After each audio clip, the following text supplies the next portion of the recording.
comment on that? I'll make a couple of general comments. We haven't had an opportunity to discuss this, but essentially the city's proposed policy is that, as a general matter, emails are the functional equivalent of telephone calls.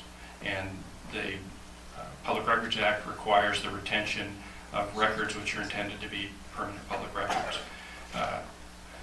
To the extent that the emails are not intended to be retained as public records, there is no obligation under the statute to maintain them for any period of time. They can be deleted immediately upon their completion.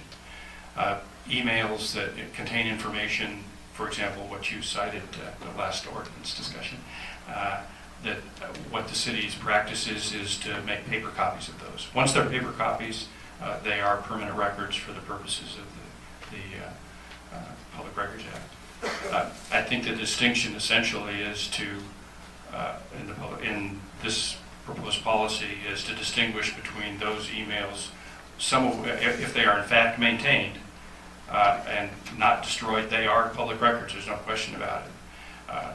Those which are simply intended to be interim, non-permanent communication between staff members, or for that matter, I suppose the public, although the public can obviously retain a copy, those are not public records for the purposes of the statute. And I think that's what this policy is intended to do. It's not intended to circumvent anything in particular, but any more than there's a requirement that if staff members make phone calls between one another, that they're required to record them and retain them for public disclosure. Although if they did that, then they would be subject to public disclosure. But at any rate, I'm not sure that I addressed everything you said, but essentially that's the purpose of the policy. The council can obviously take a different position and determine that every email will be retained as a public record, and which in turn obviously makes it subject to disclosure. Generally speaking, public agencies, cities, other types of public agencies which are governed by the Public Records Act don't do that, because that generally is not how email is used these days. The statute, I think at some point, is going to be amended to address better electronic records, but it doesn't now, and that is the current state of the law, that if they aren't intended to be retained as permanent records, then they're not subject to the disclosure in the Public Records Act. Did you want to say something, Beth? Again, I don't want to get into dueling attorneys, but there were a lot of issues that Jody had brought up, and quite frankly, if we would like to, if the council would like to, we'd be happy to set up a meeting and go over the policy and go over those issues. If it's something you'd like us to bring this back at another time after we've done that. And if Jody would like to talk to me or to send me a note. Well, no, you're in the meeting. You're in the meeting. We'll do a follow-up meeting, if you like, the city clerk, myself, and the city attorney with Jody, and go over those point by point, because I think that we could clarify, some of the intent. Our intent really is we want a document that has a policy that is consistent, so that everyone, understands their responsibilities, and that we understand, what we're maintaining, and just to clarify and bring everything up to the current statutes. So if the council would like, we'd be happy to bring this back if you'd like to act it in a future meeting. I just wanted to add that the 90 days is pretty much the average of a list that our IT manager received from most of the cities of California, participated in, I think it was through a listserv where they provided information, and more than half had the 90-day. There were some with less, there were some with more, but what we found was the 90-day was pretty much the average for the retention schedule. It's kind of the same thing that the city used to do with, and most cities used to, with recorded meeting minutes, that they were never intended to be public records, and that's why they got recorded over. That if they happened to be in existence at the time somebody requested them were produced, but they were not required to be produced under the Public Records Act.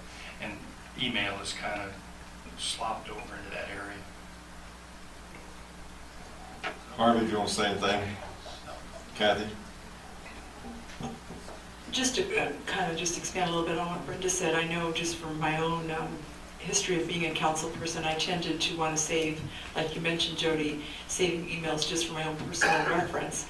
And then I got where I had our IT guy call me and said, Kathy, you've got to do something. You're slowing down the whole works. You know, you've got way too many emails on your computer. So I would think that 180 days, with as many as there are and as many emails as we get, would be that would be a little bit cumbersome, it seems to me. Maybe that's why the 90 days. But actually, you did bring up a lot of points, and I think it would be really great to digest this in a different setting, because right now, for us to start discussing all this would take way too long. So I think it's a great idea. Kevin? Yeah, we can talk about it later. How much time would it take in terms of staff? And I'm kind of confused in terms of our own emails. I just pretty much accept the ones I need to follow through, and I ditch them. And are we supposed to keep them now, or? No, if you keep them, they're public records. I mean, I answer 5 to 100 emails a day, and I just don't keep them unless I have to follow through. Then I put them into a follow-through file, so I don't have to keep them. Oh, okay. But yeah, I mean, if you feel you have the staff time to do it, but I don't want to spend a lot of money on this because it's not crucial at this point.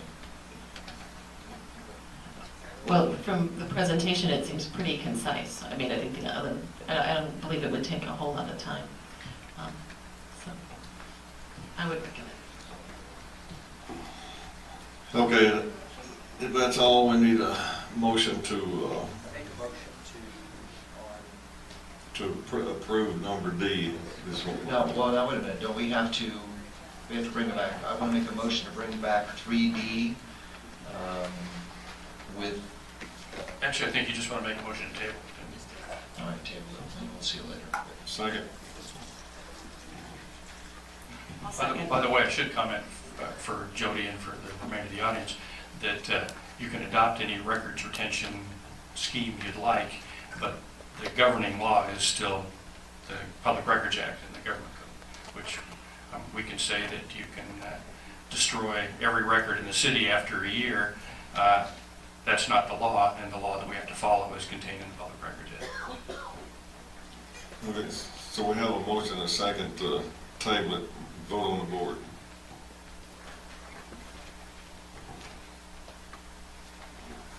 That passes unanimous.